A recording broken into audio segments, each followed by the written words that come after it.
vote Democrat account for half the population gains in many of those states. All that and more coming up. Welcome to Democracy Now!, democracynow.org, The War and Peace Report. I'm Amy Goodman. President Obama is preparing to sign an executive order in the new year establishing the government's right to indefinitely detain prisoners without charge or trial. This according to a report by ProPublica.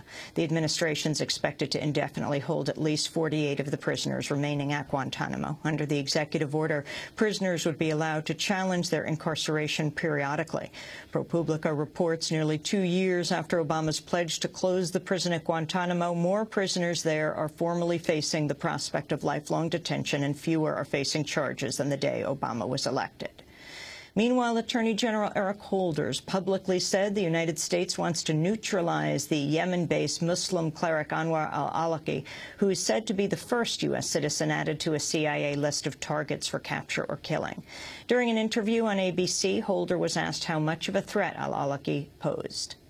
He would be on the same list with bin Laden. He's up there. I don't know whether he's 1, 2, 3, 4. I don't know, but he's certainly on the list of the people who worry me the most. Does the U.S. have a preference in terms of al-Awlaki? Dead, captured, or prosecuted? Well, we certainly want to neutralize him, and we will do whatever we can in order to do that. While WikiLeaks founder Julian Assange remains under house arrest in Britain, the whistleblowing website is continuing to publish more secret U.S. diplomatic cables. One new cable reveals the British government has been training a Bangladeshi paramilitary force condemned by human rights organizations as a government death squad. Since it was established 6 years ago, the Rapid Action Battalion Force has been accused of carrying out more than 1,000 extrajudicial killings. Despite the killings, U.S. and British officials have embraced the unit. In one cable, the U.S. ambassador to Dhaka, James Moriarty, writes that the Rapid Action Battalion is the, quote, enforcement organization best positioned to one day become a Bangladeshi version of the U.S. Federal Bureau of Investigation. Another newly released cable shows U.S. diplomats privately criticized New Zealand for arresting 2 suspected Israeli spies in 2004.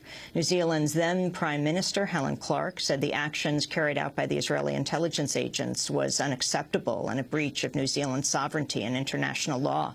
U.S. diplomats dismissed New Zealand's concerns. In one cable, a U.S. official said New Zealand arrested the Israeli spies only in an attempt to bolster its export of lamb and other products to Arab states. Meanwhile, there's been political fallout from WikiLeaks cable related to the U.S. military base on Diego Garcia in the Indian Ocean. The nation of Mauritius announced plans on Tuesday to contest the legality of a new maritime reserve park around the disputed Chagos Islands after a leaked U.S. cable suggested the park was a ploy to stop uprooted islanders returning home. Britain leased the archipelago's biggest island, Diego Garcia, to the United States in 1966, paving the way for the construction of a huge air base which required the forced removal of some 2,000 Chagosians.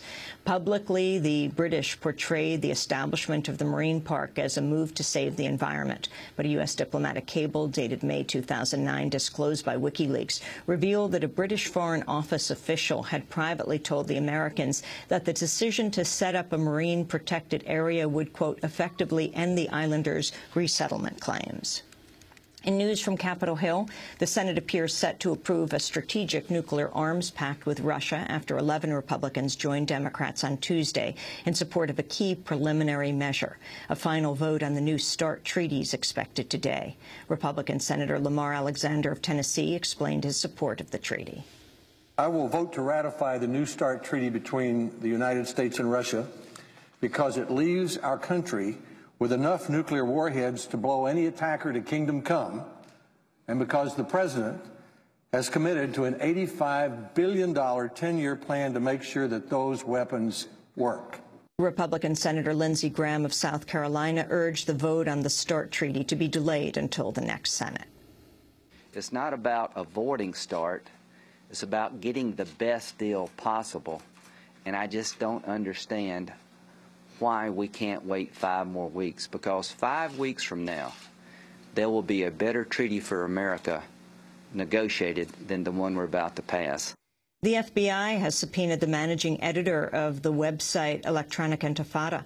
As part of a widening probe into anti-war and pro-Palestinian activists, Maureen Murphy is at least the 23rd activist to have been subpoenaed since September, when the FBI raided the homes of several organizers in Chicago and Minneapolis. Many of the subpoenas have targeted organizers with the Chicago-based Palestine Solidarity Group. On Tuesday, Murphy said, quote, "We're being targeted for the work we do to end U.S. funding of the Israeli occupation, ending the war in Afghanistan, and ending the occupation of Iraq." A federal judge has ruled the Bush administration conducted unlawful surveillance of a defunct Islamic charity by wiretapping members of the organization without a court warrant. The judge ordered the government to pay more than $2.5 million in legal expenses accrued by lawyers and to pay $20,000 to the two targets of the illegal wiretapping, both members of the Al-Haramain charity. The plaintiffs learned of the eavesdropping only after the government erroneously sent them records. UN Secretary General Ban Ki-moon has warned the Ivory Coast could slide back into a civil war following last month's disputed election. At least 50 people have died in recent days after Ivory Coast leader Laurent Gbagbo refused to concede defeat to his opponent, Alassane Ouattara. Gbagbo has ordered UN peacekeeping forces to leave the country. In an attempt to improve his image in the United States, President Gbagbo has hired the services of attorney Lanny Davis, the Washington, D.C. insider who was also hired last year by the coup government in Honduras. In other news from Africa, Halliburton has agreed to pay Nigeria $35 million to settle a bribery dispute which led to charges being filed against former Vice President Dick Cheney, as well as Halliburton CEO David Lazar.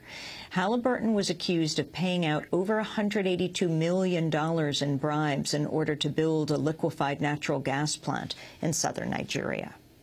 In news from Asia, South Korea is planning to conduct another round of land and sea military exercises, including its largest-ever live-fire drill near North Korea. Beginning tomorrow, South Korea will conduct a land drill involving artillery, fighter jets, and the largest number of personnel in a peacetime exercise. In the former Soviet Republic of Belarus, more than 600 opposition political candidates and activists have been jailed following the disputed re-election of Alexander Lukashenko as president. Protesters gathered on Tuesday to call for the release of the prisoners. I came here to show solidarity with the people who suffered, who fought against the dictatorship of Lukashenko. What right did he have to run for president according to the law that he created for himself? I think people were detained illegally, and they suffered illegally for trying to get rid of a dictatorship.